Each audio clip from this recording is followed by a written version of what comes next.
Odion Ighalo scored his fifth goal at the Africa Cup of Nations to gift Nigeria a 1-0 victory over Tunisia in the third place playoff. A goal which takes Ighalo to 5 for the tournament and which gives him a good margin to win the Golden Boot award.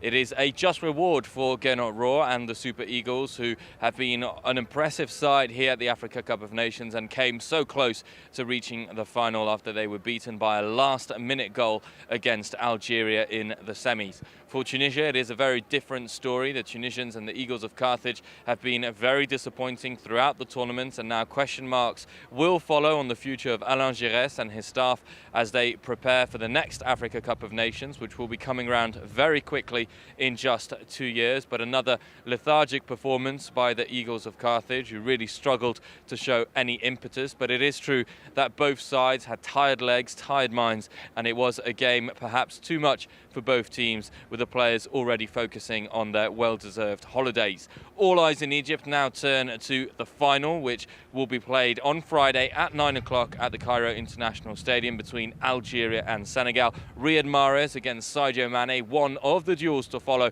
and it will be a very interesting match to see how that plays ahead. Of course, the Algerians are favourites going into that game, only just, but it will be up to the Lions of Teranga to try and quell the Desert Foxes and outsmart the Desert Foxes in order to win their first ever Africa Cup of Nations.